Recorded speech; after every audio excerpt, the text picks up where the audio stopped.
Hey Tim, there is a brown girl who looks like my stepmother, and I figure probably the best thing I could do for her is not worry about her. Because otherwise I'm gonna worry that this girl is the only nice person the only nice person at all, let alone white girl, white guy, black guy, the only person to talk to me in years that this person like messaged me on social media and met me at another location, and we hung out like once or twice. And after I hung out with her, I think the second time, I was like, oh man, she looks like my stepmother. I didn't want to like think about it because I was so lonely that I didn't want to think about it. But like there's no way. You know, like when, the idea of a scab, like when somebody works when they're not supposed to work, and it's degrading everybody's quality of life because they don't have no integrity or dignity at all, or like identity or group identity at all. They're just a mercenary. There's no way that I'm going to accept this girl in a relationship. I mean, She's cute. She's got a cute face. She looks like Zazie Beetz from Joker and Domino from Deadpool. She's got broad shoulders. She's got very thin waist. She likes football. She's of color. All of those things probably would be like, but she looks like my stepmother. And that's like, oh man, I must be really lonely that I even had more than like a 20-minute conversation with this girl. Because if I was not a sandwich of overwhelming loneliness with layers of overwhelming loneliness overflowing out of the sandwich, every layer is overflowing loneliness, I wouldn't have talked to this girl for more than 20 minutes. At the end of the 20 minutes, I would have been like, you're very nice, and I hope that you have a nice day. Eye contact, you're beautiful, I love you. I hope you have a nice day, and I have to go, okay? It's not your fault. But I was so lonely that I was like, wherever she was going, we were talking and walking very normally, hanging out, and then we hung out a second time or a third time, and I probably think the best thing that I could do is not worry about her even, because I'm not going to message her again. I'm not going to message her and be like, hey, are you okay? I hope that my rejection did not cause you to commit suicide. I'm not even going to bother. But I really don't know who to message, because like, I value consent so much that I don't even like imagine having imaginary conversations with friends of mine that they're not social with me no more, because obviously if they would consent to talking to me, they would talk to me, but since they don't, I can't even imagine what they would say, so I don't even imagine what they say anymore. So I figured I was sitting here, I don't want to call my dad, because my dad is a human being, and he's tired. You know, my dad, he tried to put me onto this book called Rich Dad, Poor Dad, and it was so painful, this whole thing, before and after, and they happened to have this book in between, that when my dad presented me this book, Rich Dad, Poor Dad, it took me like 20 some odd years to come up with the response that I probably told him that day and then forgot. And that was, yeah, that guy had one poor dad who was poor and one dad who was rich, but I have one dad who is real, and I don't know about this guy from the book. You got Rich Dad, Poor Dad, and I got Real Dad, Fake Dad.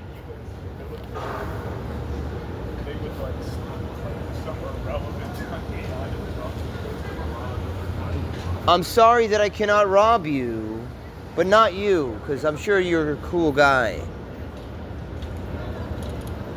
Like, look, I walk onto a train car, right? let's say there's 50, 60 people, okay? From each individual person, low stress, maybe you could pull $300 cash on average from each person that you rob. Now, if they did not know where you got the money, wouldn't they like you better? So we all agreed that I should rob you. Right? That's how I feel. That's how I feel. Like, hey guys, sorry I can't rob you. If I had 300, 600, 900, 100, 1,000, 1,200, what if 50 of you guys, $5,000? If I had $5,000, you would probably more likely be my friend. So I think that we all are sorry that I cannot rob you. I think we all agree. You don't care where any of the money that your friends got their money. Right? But,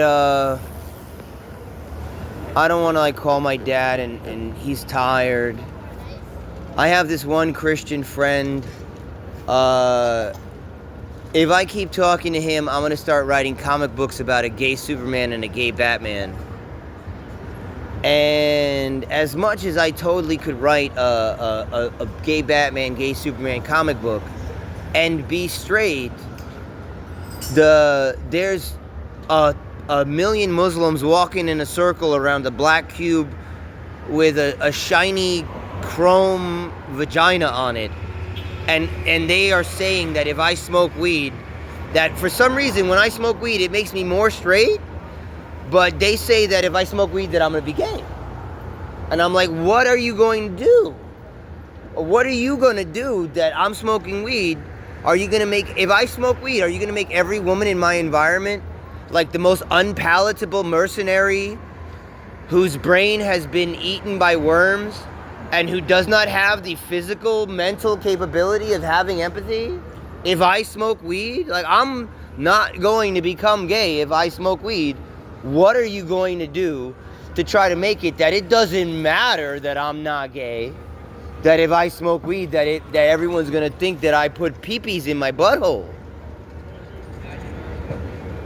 Right? Like, what are these millions of Arabs walking around a giant black cube with a silver vagina on the corner of it going to do because I'm smoking weed to make it so that no matter how much I'm never going to be gay, that because I smoke weed, that it doesn't matter that everyone thinks that I put peepees in my ass?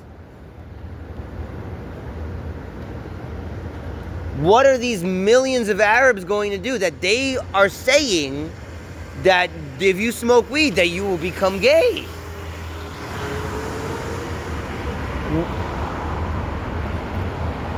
Right? So they're like, oh, women are sociopathic monsters that are actually giant insects that want to eat your brains. So I go to another city, I become super vulnerable, and I dance through the streets singing, these are delicious brains.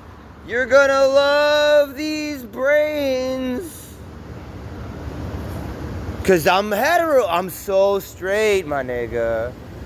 I'm so straight. I'm so straight that your nation of transactional cum dumpsters are angry at me that I'm actually expecting their consent and a relationship without paying them. That's how straight, Yahweh.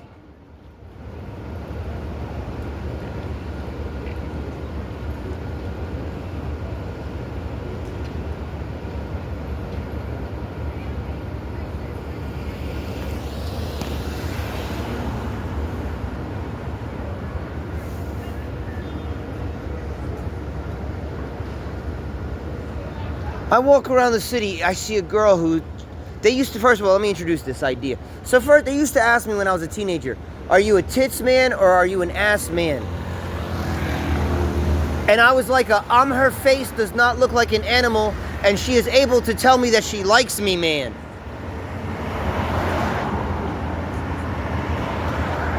It's okay if your face has a cat face. That is the one animal face that's totally forgivable. Humans actually like cat faces.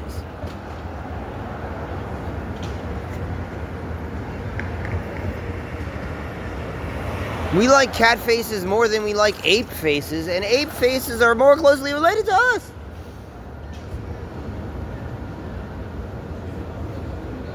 So they said, what kind of guy? Are you an ass guy or a tits guy? I'm like, her face doesn't look like an animal, and she is able to tell me that she likes me guy. I walk around the city, I see white girls with like light brown hair or light straight brown hair, and I go, I'm sorry that I cannot meet you halfway and relate to you the way that you would prefer. I say, I'm sorry that I invested in community and character. I apologize formally and in person, because it's the internet age. The fact that I'm apologizing in person should be worth something. Your boss doesn't even want to interview you in person, and I'm out here apologizing you in person that I cannot kidnap you.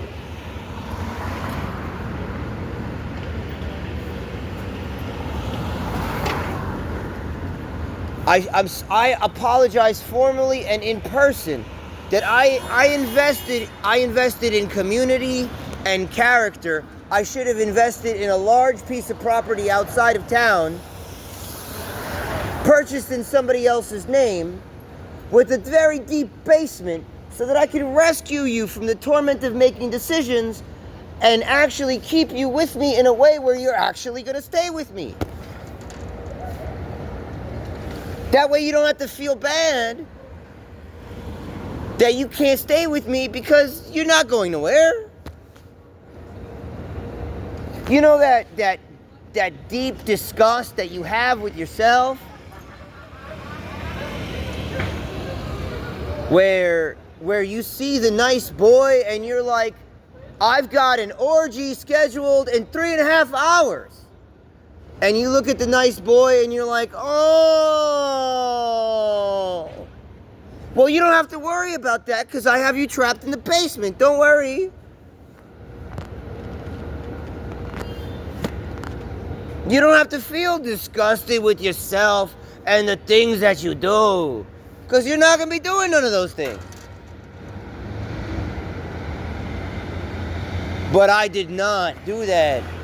I did not invest in a van and a dungeon. I did not invest in a van and a piece of property outside of town in somebody else's name. I invested in character and community.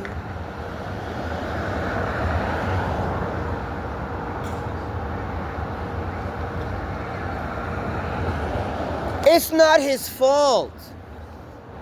The woman that is in this area is fucked. She's too powerful to get the thing that she wants to get. It's not his fault.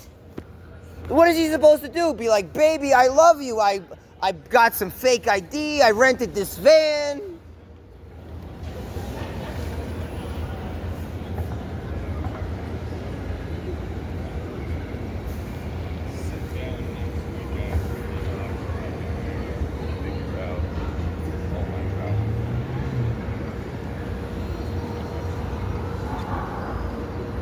I'm so straight, I'm so hetero, that God is upset that my standard for consent is too high for his simulation of gotcha games.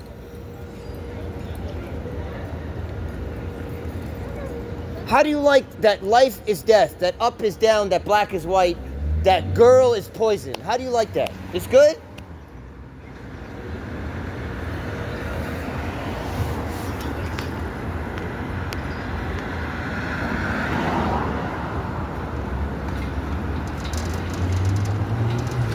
But, and this is the fucked up thing, because it's already all the way in, it's already in the other direction. It's almost the same thing. But we just had a movie called Obsession, where this guy wishes for her love. Oh my goodness. I didn't see this movie. If I went to go see Obsession, I would have been like sighing like, ah, ah.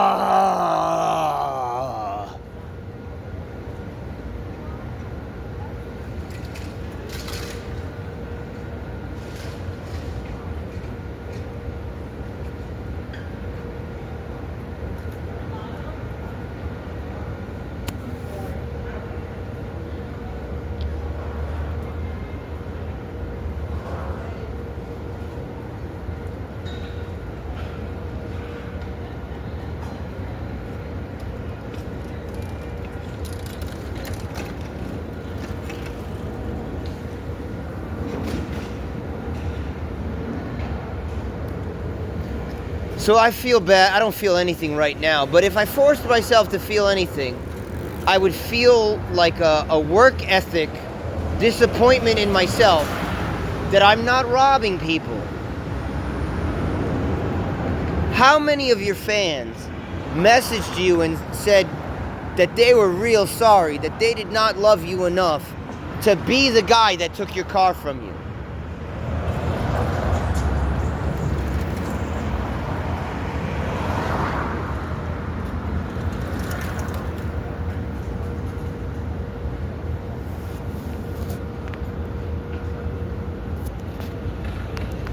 This stand-up comedian, he parks his Escalade and he drops the keys on the floor.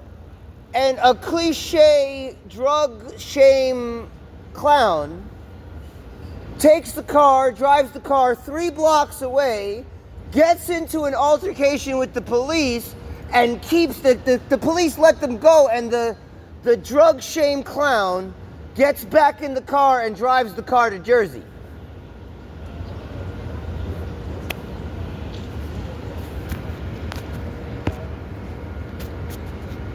¿Qué? Ku Klux Klan? ¿Qué?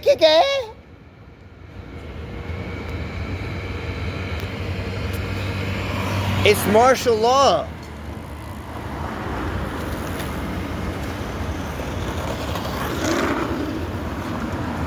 About 10 years ago, like 2014, they were like, they're gonna do martial law. The police are gonna come and tell everyone to go inside or whatever. I was like, really?